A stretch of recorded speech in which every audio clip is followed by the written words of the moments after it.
Fala galera do canal, tudo bem com vocês? Hoje nós vamos falar da divisão da história do Brasil, tá? A gente costuma muito falar da divisão da história mundial, mas hoje a gente vai falar da divisão da história do Brasil.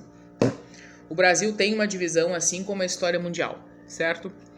Nós começamos por onde? Qual é o nosso ponto referencial? O nosso ponto referencial é o descobrimento. O descobrimento é 1500, quando Pedro Álvares Cabral chega com o seu grupo, com a sua galera, tá? E vem para o Brasil.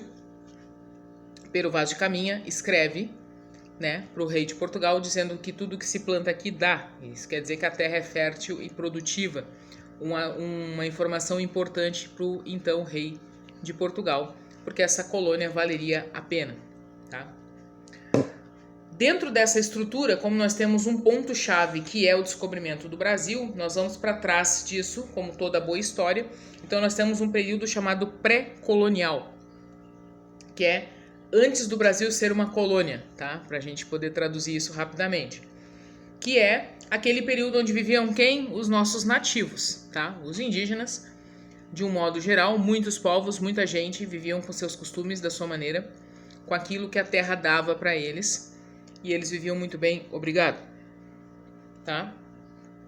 Houve então, entre Portugal e Espanha, as cerejas do bolo das grandes navegações, tá? Um tratado chamado Tratado de Tordesilhas, que dividia mais ou menos o continente americano. Quando eu falo de continente americano, é todo o continente, tá?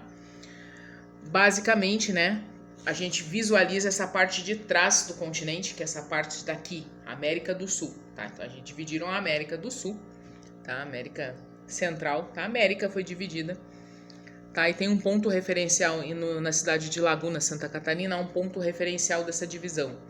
Daquele ponto para trás, Rio Grande do Sul era Espanha, tá?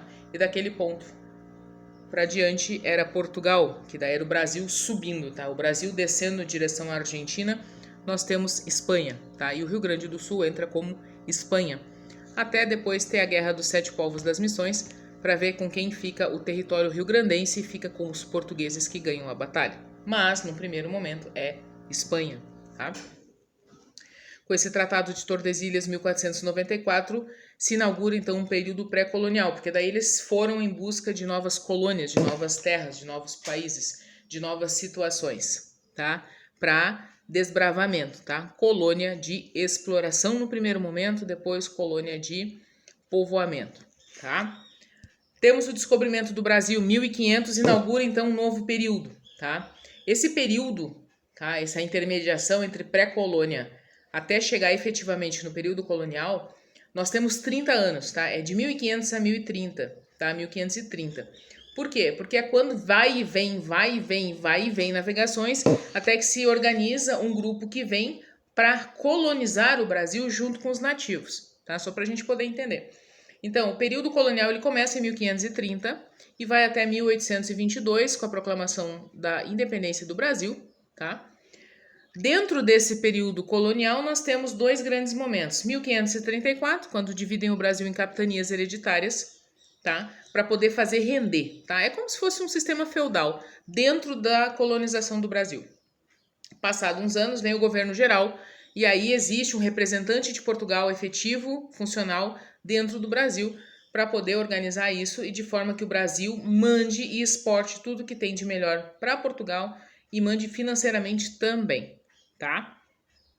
Período pré-colonial, antes de 1500 até 1530, tá? Que é aquele período que eles estão indo e vindo. Período colonial, 1530 a 1822.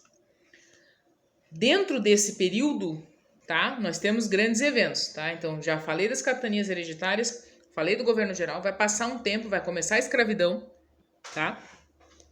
E mais um tempo vai chegar a família real fugindo de Portugal por conta da invasão de Napoleão na França, tá? Os franceses vão invadir Portugal, a família real rapa o pé e vem para o Brasil e torna então Rio de Janeiro capital de Portugal, tá? Porque a colônia estava aqui. Inaugura-se então em 1822, com a proclamação da independência do Brasil por Dom Pedro I, o período da monarquia, que vai de 1822 a 1889. Esse período é dividido em três partes. Primeiro reinado, Dom Pedro I, tá? Ele inaugura, então, essa monarquia dentro da estrutura do Brasil. Ele tem, então, um país para tomar conta, para chamar de seu. Ele tem um país para poder organizar. Faz a sua primeira Constituição, tem seus altos e baixos, não é um bom administrador, tá? E ele abdica em 1831, inaugurando um período chamado período regencial, onde políticos regentes da confiança da coroa portuguesa tomam conta do Brasil. Por quê? Porque quando Dom Pedro I renuncia, Dom Pedro II tem 5 anos de idade. Com 5 anos de idade, minha gente, ainda não dá para governar um país, tá? Enquanto Dom Pedro vai crescendo, existem grupos de regentes que vão assumindo esse período. Pois bem, se passam 9 anos nos grupos de regentes, tá? Porque em 1840 nós temos o golpe da maioridade, como é chamado dentro da história, que é quando Dom Pedro assume o Brasil com 14 anos de idade, tá?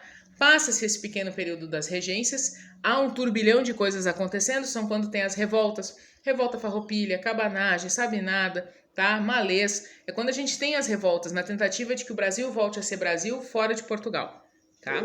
Essas são as tentativas. Nenhuma dá certo, efetivamente. A coroa só tem conhecimento da insatisfação, mas a certeza de acabar com a monarquia não temos, tá? O golpe da maioridade, Dom Pedro assume o Brasil com 14 anos de idade em 1840 e se inaugura então o segundo reinado, que vai durar até 1889, quando se tem a proclamação da República. O que tem dentro de importante no segundo reinado? Além de nos tornarmos grandes exportadores de café, que ainda somos até hoje, Dom Pedro começa a construir ferrovias e rodovias, tá? Dom Pedro é um homem muito culto e viajado, então ele se expande, se atira pelo mundo, dando a conhecer o Brasil. Temos as leis escravistas, tá, acontecendo, até que a princesa Isabel, que estava então de regente do governo, porque Dom Pedro estava doente e em viagem para se tratar, assume e assina a Lei Áurea em 13 de maio de 1888. Logo em seguida, o Brasil se torna república em 15 de novembro de 1889. A família real, então, é mandada embora para Portugal, tá? Dom Pedro II gostava muito do Brasil, não queria ir embora, deixa uma carta para os brasileiros, mas vai embora com a sua família. Começamos, então, o período da República com Deodoro da Fonseca, que assume, os militares assumem, tá? Inaugura-se a República, chamamos de Estados Unidos do Brasil, né, a primeira República, República dos Estados Unidos do Brasil, nosso primeiro nome republicano. Depois nós vamos alterando isso. Dentro da República nós temos algumas divisões interessantes. Então nós temos a primeira República, chamada de República da Espada, que começa em 1889. Vamos até a Era Vargas. Vargas vem e quebra tudo no meio, porque tem aí a história, né, das oligarquias, São Paulo, Minas Gerais, dentro desse contexto da Primeira República. Temos a inauguração de Brasília em 1960, então Rio de Janeiro fica capital até 1960, quando Brasília é inaugurada. Temos a ditadura militar em 1964 e, por último, temos as diretas já em 1989, tá? Que é quando o Brasil, então, vai para as ruas e começa a decidir quem são os seus presidentes, e a nova república se inaugura. Há uma novidade no ar, que é a República do Brasil, que é essa que nós conhecemos hoje, tá? Essa república, ela continua.